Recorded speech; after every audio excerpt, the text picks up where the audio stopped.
Hi, welcome to the map showcase of this map. What's the name of the map? Accretion Ridge. That's exactly the name of the map. Excellent. Still got that much right. Yeah, so this is the dwarf spawn. This is where you spawn. It says it on the sign, so you can't argue with it anymore. Basically, it's a spawn where you get everything. You have all the tools and the quarry. Things, There's gold in the quarry, more below.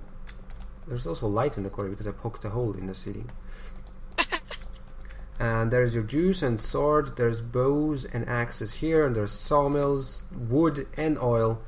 So technically, you don't have to move from here at all. Yeah, you could get everything here, but it's a big-ish map, so if you were wanting to just grab a few odds and ends and then head to do, like, in-season final or something, there's stuff in final as well. I can't remember what. Yeah, there's many tools all over the place, but basically, this is where you go. So to the left of here, actually in the final version of the map, there's like a sign saying front wall this direction and the final shrine this direction. Put them in. Okay. This one might decide to punch it away. I don't know. Ooh. Yeah, fly hacker. This is where you make armor. This is the second shrine.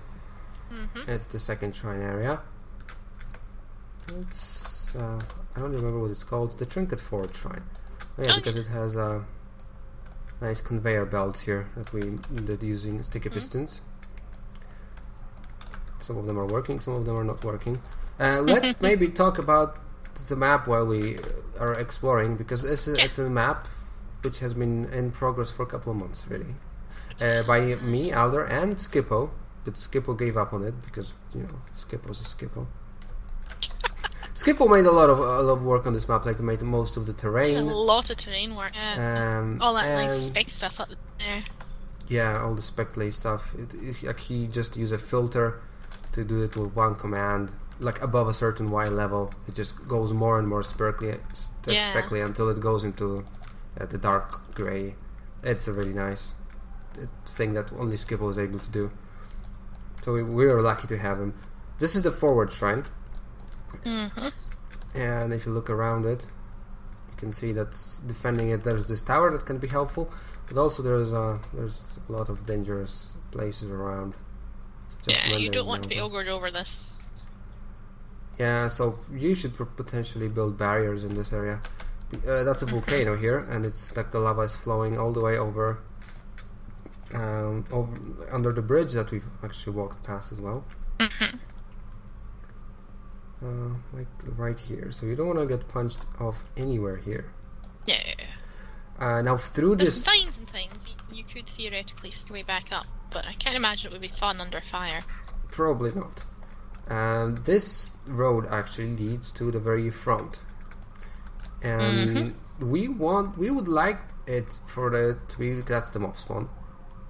So this open field here is not actually as much of a battlefield as it is where mobs fall down, because you would get sick around here, because that's pretty close to mob spawn. Yeah.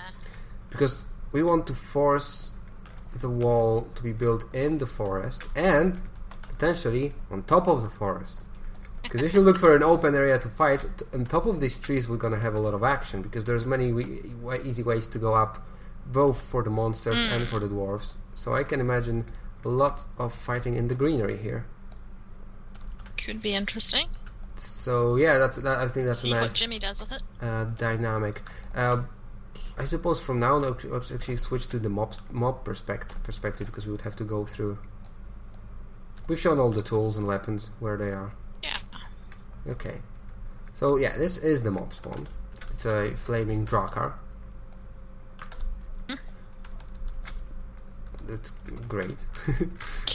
So you'd spawn on top of this head here, and basically, like, you have your standard, jump down and go forward, as you do, through the forest. But the forest is quite convoluted, so you will actually have like multiple paths to take. Go left, you can go forward, you can go to the right here, and then alternate in between. There's many sneaky corners to hide in. I feel like there's going to be a lot of interesting combat in the forest. You can just totally also walk behind to the right when you jump off, ascend the mountain here, and either just walk on top of the trees, or just sneak by like the mountainside here as well.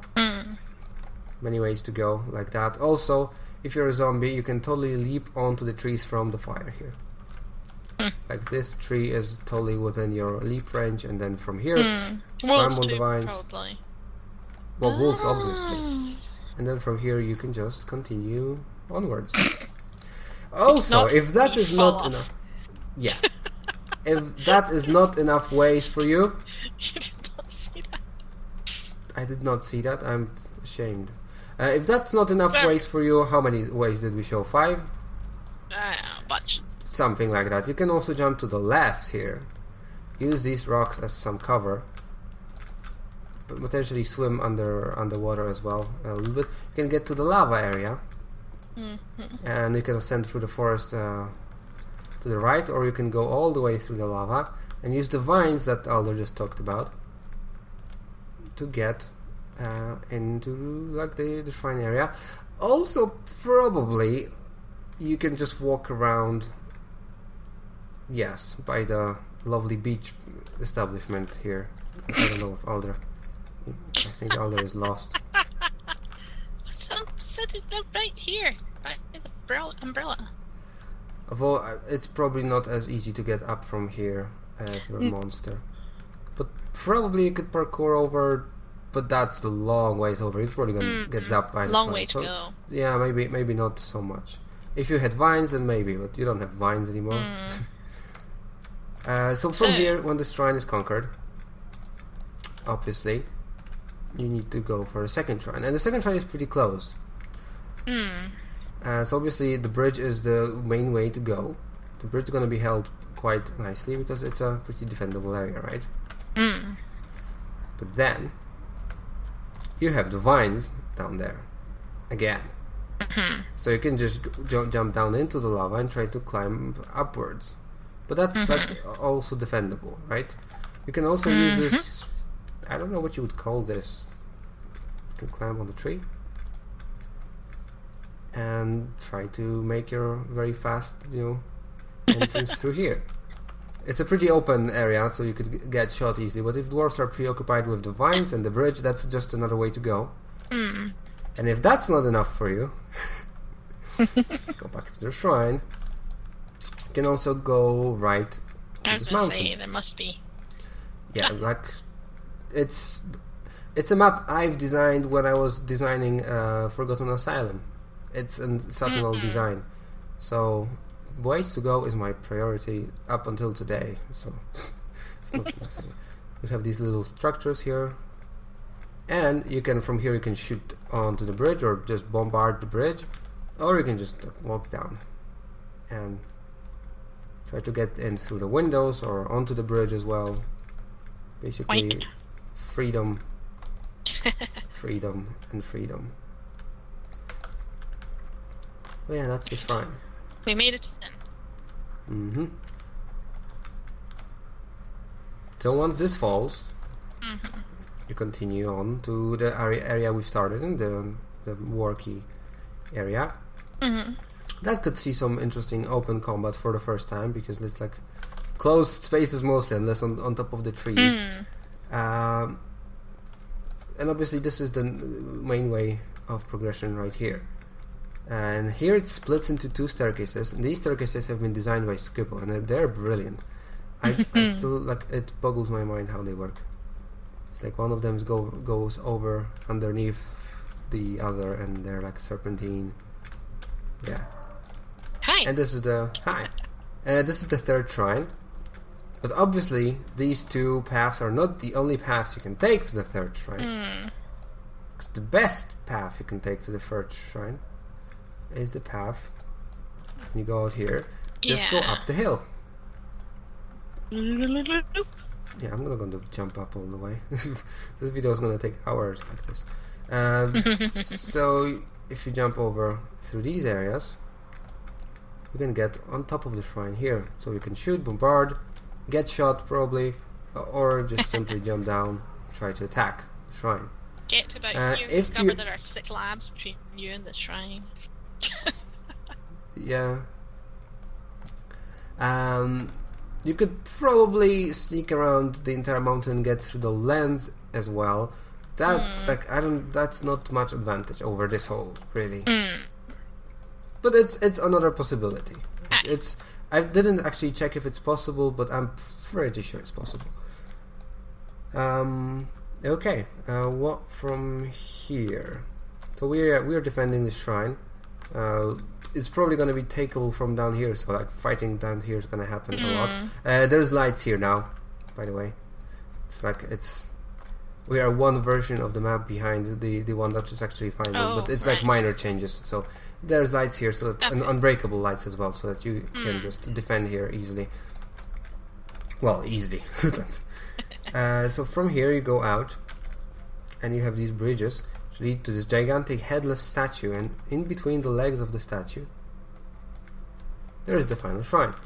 So obviously the bridge is the natural way to go. And it's like a high risk reward because it's a pretty nice shooting area, right? But if you get thrown down into this water here, it's difficult.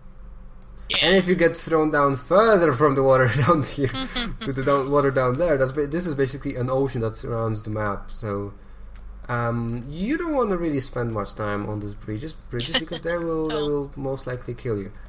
But if you're a monster and you still have difficulties getting through the bridge, hey, obviously there's a way. There's another way. You can go through here and vine back up here, or you can just go back inside the shrine and make your way up through this stone here, because you can. And when you're back to this area that you previously used to attack this shrine, you can just go over this way. There's also vines down there, so you can jump into the water, basically swim and climb up. But that is annoying to swim through like this. So you can just walk through areas here. Actually, we have used some vines, but it's possible to walk up so much that you don't even have to climb a single vine to get onto the other side of the two bridges, and then get into the shrine.